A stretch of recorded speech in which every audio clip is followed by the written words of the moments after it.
This is an Apostrophe podcast production. You're soaking in it.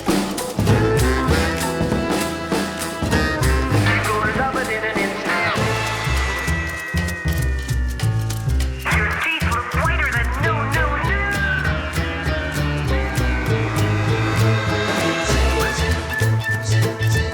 You're not you when you're hungry. You're in good hands with Austin.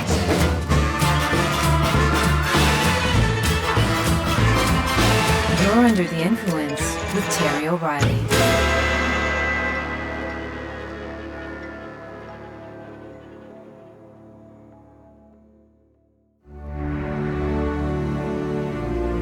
When he hit the stage, the mania would start immediately. When he shook his flowing hair, women screamed. When he swayed hypnotically, girls sobbed and fainted. When he threw silk scarves into the audience, fans tore at each other's hair just to grab them. Women had erotic fantasies about him, and men secretly wanted to be him. People would follow him concert to concert, venue to venue, city to city. He was not like the others because he broke all the rules. His name was Franz Liszt. Long before there were Beatles and way before Elvis the Pelvis, Liszt was the original rock star.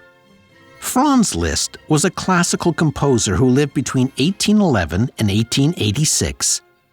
An outrageously talented Hungarian, Liszt set classical concert halls on fire during his performances. He did it by breaking the rules of stage decorum. He was the first to enter the stage from the wings, making a grand appearance, sending an almost electric shock through the audience. He was the first to set his piano at a right angle to the stage, so the audience could watch his hands move up and down the keyboard at unimaginable speed. He tossed his shoulder-length locks in time with the music, and used incredibly dramatic facial expressions to match the mood of the music. None of this had ever been done before. Older patrons rolled their eyes, younger ones screamed with delight. Classical music performances in the 19th century were cultured, formal, exceedingly polite affairs. Liszt's concerts were wild. He would bring the crowd to a near state of delirium with his provocative moves and his dramatic keyboard style. Women wore Liszt's image on cameos and necklaces. When his piano wires broke in concert, they would clamor to grab the wire and turn it into bracelets. Women would tear at his clothes and hair and try to storm the stage. They would observe him through binoculars, from the front row. Liszt's many affairs made for scintillating gossip. He was, quite simply, a musical aphrodisiac. The frenzy was dubbed Lisztomania in 1844, a pioneering term that would give birth to Beatlemania a century later. As a matter of fact, Liszt became a bona fide celebrity, a word the Oxford English Dictionary says was first used in the 1830s as Liszt rose to fame. The popular press at the time reported expansively on his concerts and charisma. Even though Franz Liszt lived a century before mass communication, his reputation was known right across Europe. Liszt dared break all the rules, and he did it with wild abandon and brazen sex appeal. As one historian said, today's superstars would look like little schoolboys compared to Franz Liszt.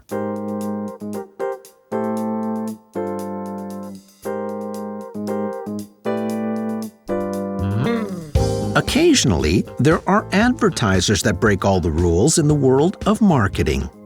They look at products and see unusual opportunities. They look at the traditional marketing no-fly zones and brazenly go there. They shun the expected and dare to be bold. Sometimes the results are remarkable, and sometimes they hit a bad note. You're under the influence.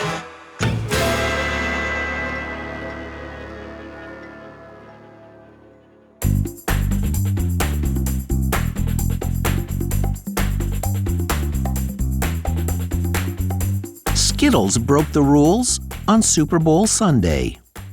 Instead of running a $5.5 million commercial during the big game in 2019 and competing with all the other expensive Super Bowl ads, Skittles wondered if there was an even bigger stage.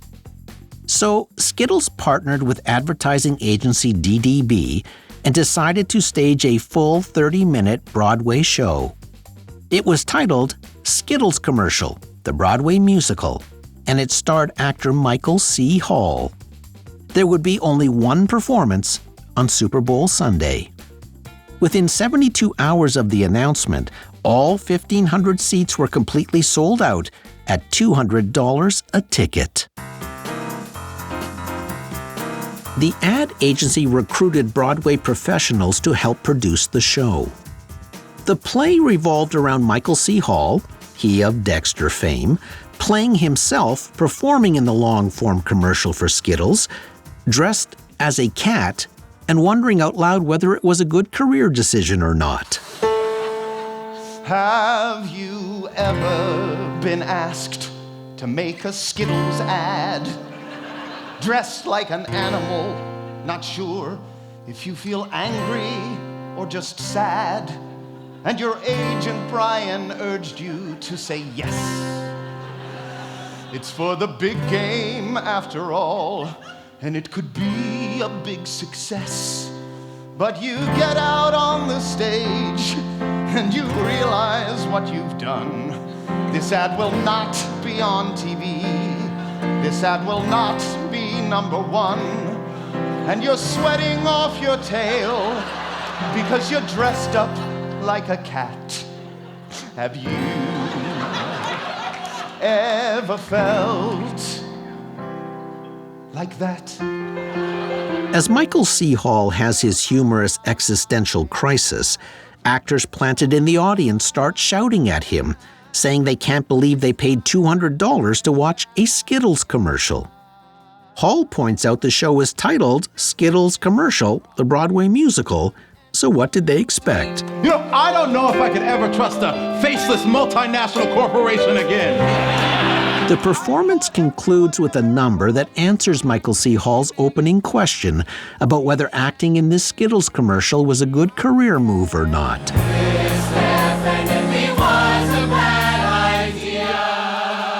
As promised, the show opened and closed on Super Bowl Sunday.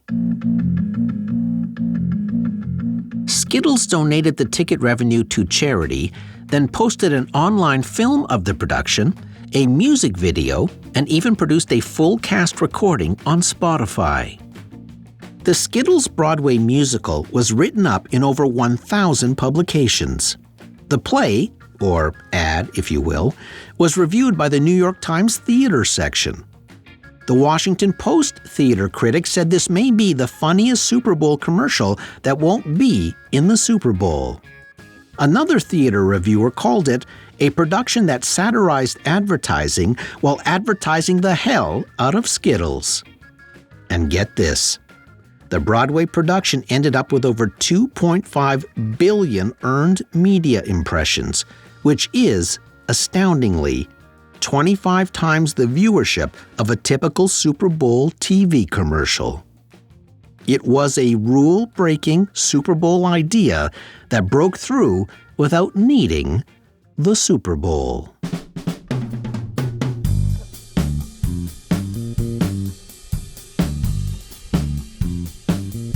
Nivea in Germany broke the rules recently by linking its product to poop. Kids at the beach don't like to wear sunscreen, and exasperated parents are forever wrestling with their children to apply it. So Nivea came up with an idea. They designed a drone that looked exactly like a seagull. It was a remote-controlled bird specially designed to distribute Nivea sunscreen to kids. Using a UV camera, they could identify kids at the beach who were not wearing sunscreen. Then, the seagull drone would swoop in and poop sunscreen on them. The drone seagull did what all real seagulls do, except it was white sunscreen lotion. Nivea called it a fun sunscreen experience for kids. The seagull patrolled the beach, and Nivea created a YouTube video showing kids laughing while being targeted by the pooping drone. The idea was entered into the Cannes Advertising Awards. It got the judges' attention and was heavily debated. Even though the idea broke the rules, it didn't come away with any awards. In the end, the judges called it hysterical and disgusting.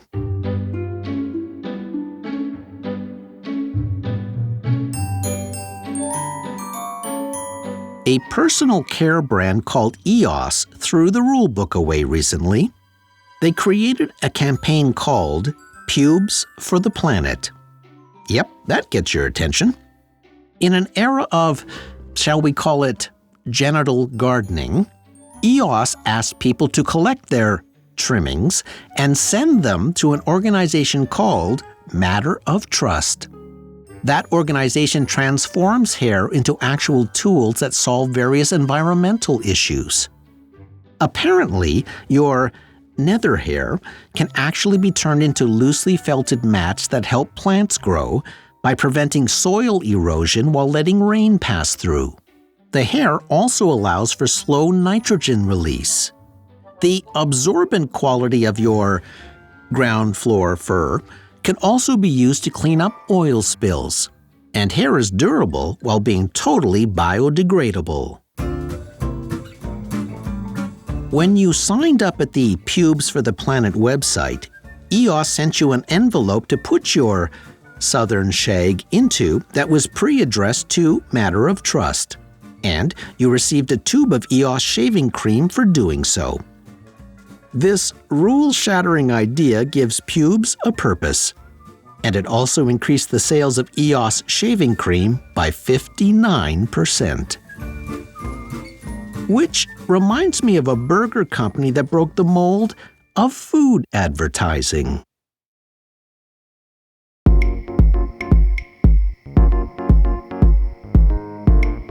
In the food industry, the key marketing element is something called taste appeal. Every product label, every print ad, every television commercial, and every online video is produced so the food looks pristine and delicious. There are even people called food stylists who specialize in making food look great on camera. That's why it was so surprising when Burger King broke that golden marketing rule. Back in 2020, Burger King launched a global advertising campaign. The purpose of the campaign was to communicate the company's commitment to dropping all artificial preservatives. That kind of announcement has been made by many food companies and usually generates a yawn. But Burger King's announcement got instant attention because the company unveiled a moldy Whopper. It was a video showing a Whopper decomposing and rotting over a period of 34 days. What a difference a day made. The time-lapse ad showed a Whopper and its ingredients slowly collapsing and being engulfed in a furry mold. A date stamp showed the progress day by day. The burger was filmed in excruciating close-ups.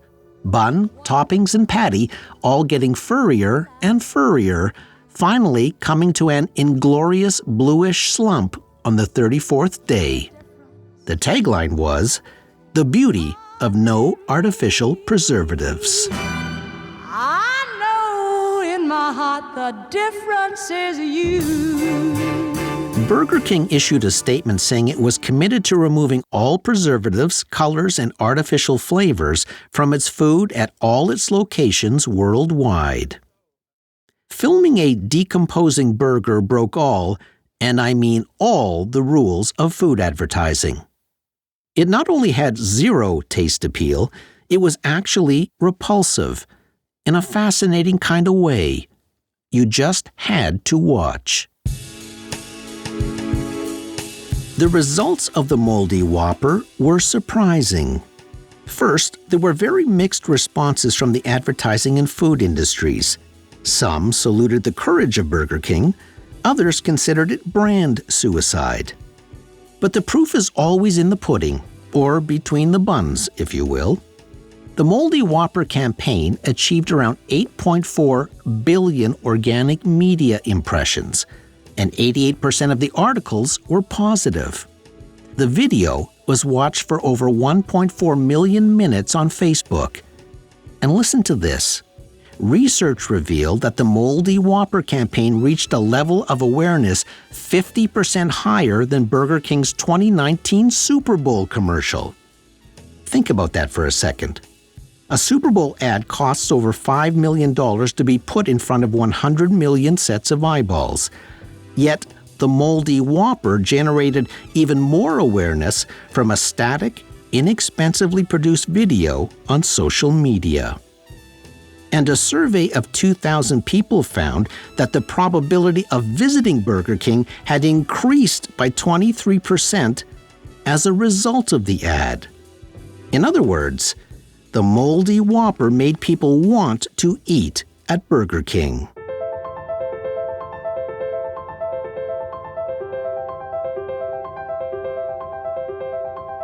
The advertising industry is famous for the number of award shows. And not long ago, a very surprising campaign was entered into a prestigious advertising award show in New York. A group of anonymous advertising people submitted a campaign titled Project Meddle, MEDDLE. It was entered into the Best Use of Social Media category. The entrants claimed it was the campaign of the century. In 2016, Russia was losing relevance among democracy-obsessed Americans. So when the United States was gearing up for the next presidential election, it was time to do something disruptive. But how could we break through in America's crowded media landscape? Our answer? Project Meddle. Project Meddle was, in fact, Russia's campaign to meddle in the American presidential election of 2016. We started by aligning ourselves with the top-tier influencer as the face of our campaign. Wouldn't it be nice if we actually got along with Russia? Putin was very nice to me. He said Donald Trump is a genius. All right, I'll take that, right? Then built a social newsroom to amplify his content around the clock. Project Meddle explained its goals and strategies. Instead of relying on slow-moving traditional news organizations, we simply created our own news coverage. Here it is, close up, the devastating photo right there that proves Hillary Clinton's crippling health condition. Using Facebook's integrated data tools, we were able to create news that was highly relevant to our target in real time. The anonymous group had submitted the campaign to the award show on behalf of Russia. In the press release, the group said, quote, "Like it or not, Russia created the most impactful campaign of the 21st century." It went on to say that although the anonymous group of advertising professionals strongly disagreed with Russia's objectives, they were also, quote, "in awe of the skill, innovation, and impact of the campaign, and not in a good way," close quote. They said Russia's election interference campaign produced numbers that would be eye-popping at any advertising agency. 760 million clicks on certified fake Russian news stories, the equivalent of everyone in the US clicking the stories 3 times, 288 million Twitter impressions, and an infinite amount of media coverage. The jury agreed and awarded the campaign the top prize. However, the award show's board of directors disqualified the entry because Russia itself hadn't entered the campaign. Russia, of course, wasn't even acknowledging the election interference. But that wasn't the point of the entry. The anonymous ad group was making a statement. The genius of the idea was to make Putin look like a typical advertising client who had a brand that was failing and fading and needed a marketing makeover. And no one could deny the campaign worked. Putin's brand is stronger than ever, and the 2016 presidential campaign will forever be questioned. No other marketing campaign had ever generated results of that magnitude in the history of powerful marketing campaigns. The ad industry is the main customer of Facebook, Twitter, and Instagram, and those social media channels made specific psychographic targeting tools for advertisers. The point the anonymous ad group wanted to make was that the advertising industry had co-created many of those tools, the same ones Russia was using to undermine democracies around the world. And the ad industry needed to take responsibility and help social media channels fix that problem before those same tools are used again in the next election.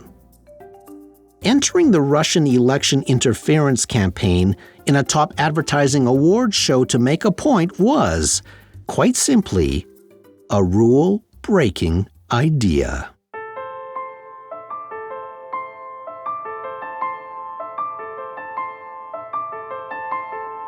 One morning, back in 2020, the two-time former president of the NRA took to an outdoor stage in Las Vegas.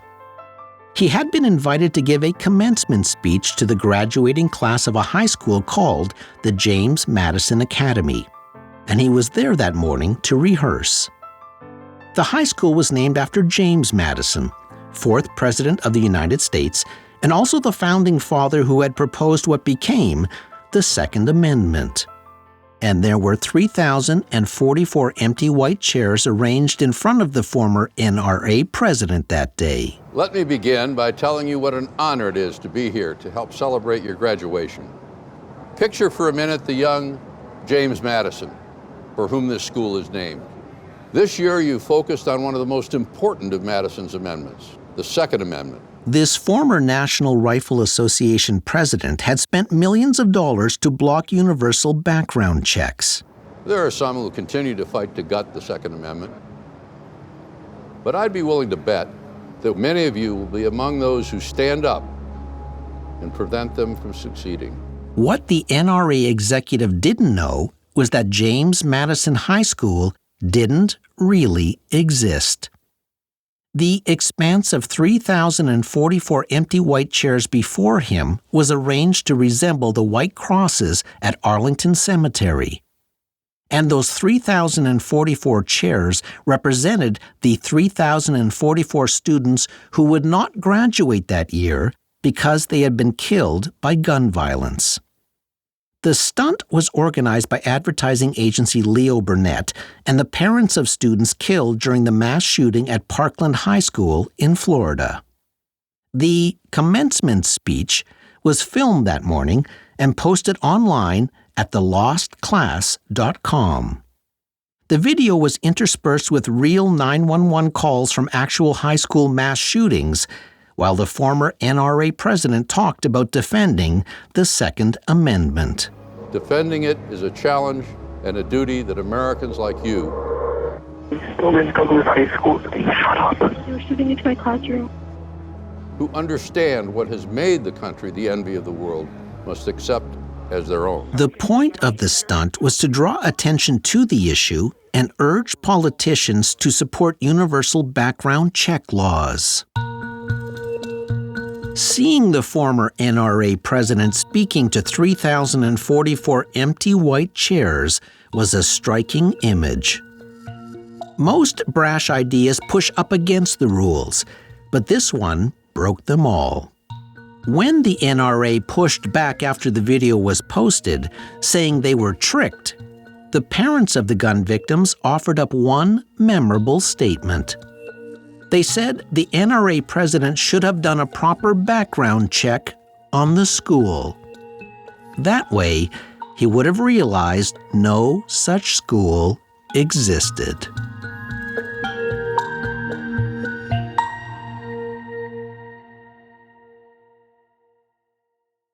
General Douglas MacArthur once said, "You are remembered for the rules you break."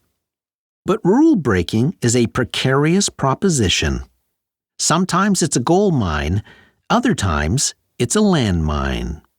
When Skittles decided to mount a Broadway play on Super Bowl Sunday instead of placing an expensive ad in the Super Bowl game, it ended up attracting 25 times more attention at a fraction of the cost. But when Nivea pooped on kids at the beach, it was a rule that maybe should have remained unbroken. EOS shaving cream skirted the line with their rule-breaking idea, but were smart enough to attach it to an environmental issue. Then there was Burger King. It broke the golden rule of food marketing, but that mold persuaded more people to eat there. Project Metal was rule-breaking and groundbreaking. The very idea of entering Russia's election interference campaign into an advertising award show was unheard of and genius, because it forced social media channels and advertising agencies to face some uncomfortable questions. And the audacious move to invite a former NRA president to give a commencement speech to 3,044 empty chairs made a huge statement about gun violence and the importance of doing background checks. It takes a lot of courage to flout the rules. That's why the roll call of rule breakers is a short list, topped by Franz List. When you're under the influence. I'm Terry O'Reilly.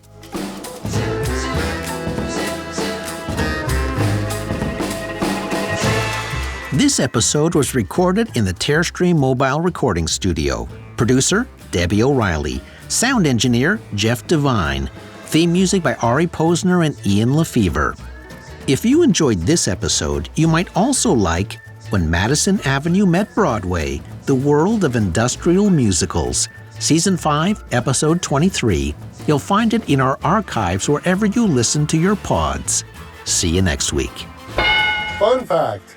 Some scientists say seagull droppings could be worth millions as commercial fertilizer. That's some good poop.